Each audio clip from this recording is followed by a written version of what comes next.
things to see and do here if you've never been. But let's start then our Super Pole session. One lap, of course, the dash for cash, and it was the top 10 riders from the time practice session earlier on today. And as far as that goes, and the crash, Cedric Subaras is going to be the first rider up. Now, the time to beat from this morning, a 42.170 lap of Ken Roxon, who was 0.3 quicker than Eli Tomac.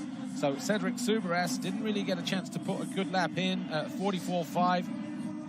And the lap that he crashed, he did put in or the lap before he crashed, he put in his fastest split intermediate one, which is going to be coming out of turn 2 onto the back section. So Cedric Subaras then starts his lap, the number 85, on the MM85 CBO Honda. Out of turn 2, rattles across the top of those waves. They're freshly polished up. Single, triple, triple into turn 2. This is where he fell at the end of this straight. And he didn't seat bounce this morning. He tried to stand up through there, and then he fell up short and hit the last 2 upside down and ended up in the fence. Was down for about 30 seconds, but good to see he's here. But how competitive is his time going to be? Either way, it's going to be the first time, the benchmark time. But will it be close to a 42? Well, it's a 43.707. So that would have put him around about 6th place in the time practice session this morning. So he may still end up in and around there, but how battered and bruised is he? His good buddy there, Marvin Musquin, asking him about the track conditions, no doubt. But next up, Maxime Dupre, riding 141 for Yamaha GSM Daffy Michelin. The intermediate split time will be coming up, not out of this left, but out of the next right-hander. Single, triple. See the sector time there, look, that Subaras set. The 23.479 is the time to beat. And he's down on that, so by more than half a second, actually. So Maxime Dupre with a little bit of work to do in the second half of the lap. Didn't get clean out of there either. So I think it's safe to say that Sub will be sitting pretty at the moment, but by how much? Well, half a second. He managed to pull a little bit back in the second half of the lap then, did Maxime Dupre. Next rider going up, though, will be Cooper Webb.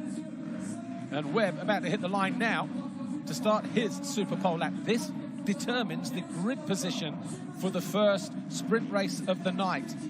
The second sprint race, gate picks are determined by which order you finished in the race, and for the main event later on this evening or this afternoon, where you finished in race 2.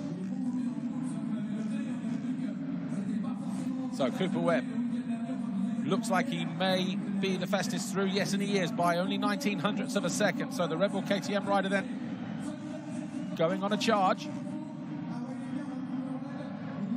Comes in nicely there, up on the pegs, and then double, triple, double into the final turn.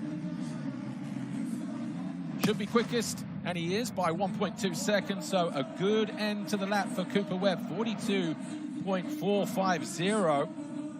He was a 43.780 this morning in the time session. So are we going to see those times tumble well below the 42s?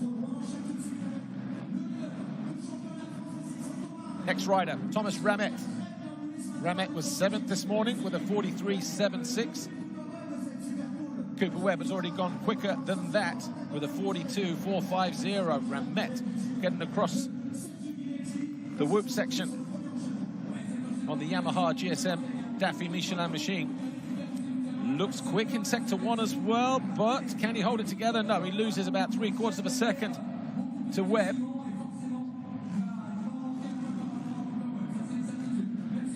Two corners to go.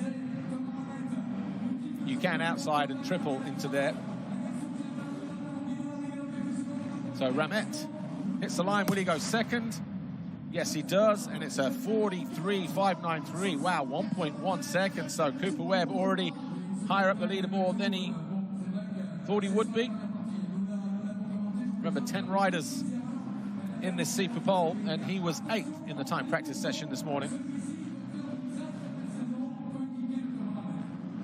Anthony Bourdon, the next rider up on track. The The rider 945, the third of the Yamaha GSM Daffy Michelin boys. Getting across the whoops, pretty good. Obviously the technique there to stay as high as you can. Bobbles in the turn though, not as committed as he could have been. May have cost him in sector 1 by about 3/4 of a second again. So a similar time to Bourdon just a moment ago. Sparks just catching maybe a little bit of hard dirt there, possibly a rock in the dirt. But final turn, Anthony Bourdon not going to challenge. He's 1.4 seconds off. He goes into 4th place. Next up, Gregory Aranda. So the number 20 on the KTM Tech 32, or the Tech 32 KTM, if you like. Coming into the final turn now, getting himself fired up. So Aranda, what can he do? All eyes, of course, will be on that first split.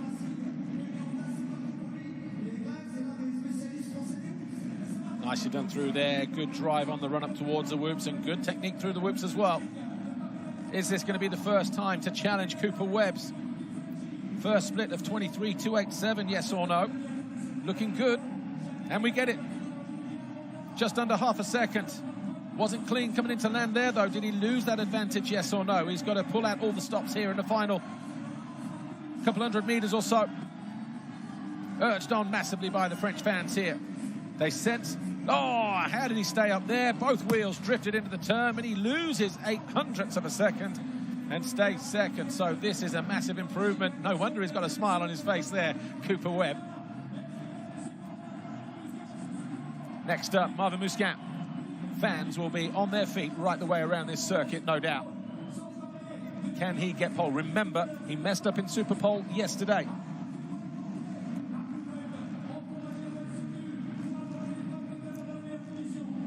Triple.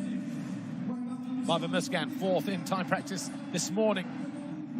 Good through there. Gets that perfect. This is where he messed up yesterday. Said he tried to stand up through there yesterday rather than sit down and just lost the back end. Jumped off the track, but this is looking good for Marvin.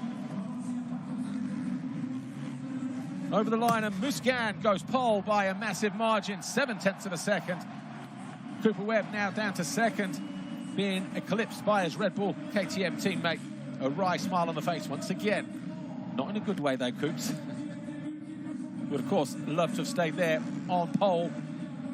Justin Brayton then, who was 3rd in the time practice this morning with a 42.954. We're already into the 41s with Marvin Musquin. So what can the Honda Genuine pilot from the US do? Justin Brayton. Same combination. Doubles his way in. Brayton, 22.845, the fastest split in sector 1. Can he turn this into provisional pole and put the pressure on Tomac and Roxon? Whoa, 0.6. Not sure if there was a delay with our timing there, but definitely looked like it was still running as he came into land. But there you go. Here's Eli Tomac. Tomac, the Yamaha Star Racing Monster Energy rider. Perfect season for him this year. AMA Supercross champion, Lucas Oil Pro Motocross champion, Monster Energy FIM Motocross of Nations champion. And looking to add a second King of Paris title to his impressive resume. And he's already under! That goes down! Almost. He's got to pull it together. This is going to be detrimental for gate position. So Eli Tomac came in heavy and short. Fans applaud that he's still up on 2 wheels, but how is that going to affect his lap? Eli Tomac will go to the line in 9th place. Watch this. Just landed long there, didn't get the takeoff, and then, but the upper body strength to save that. Eli Tomac, the reaction from them as well says it all. So just one rider left on track. Ken Roxon, 42.170. to top the sheets. He's rattled across those routes to perfection over the course of the weekend. Does it again there, but he has to stretch it out. Gets a kick on takeoff. Triple, quad, double, gets it perfect. And look at the margin there, 7/10. And Roczen on an absolute flyer. Are we going to see the first 42nd lap? Eli Tomac out of it, but a 41.2, 4/10 up, and Kenny Roczen applauded by the French fans here. So it's Roczen, Arvin Muscan, who will take the first 2 gate picks for the first sprint race, which will be coming up shortly. Of course, just after this, we're going to have the SX2 sprint race, followed by the SX1.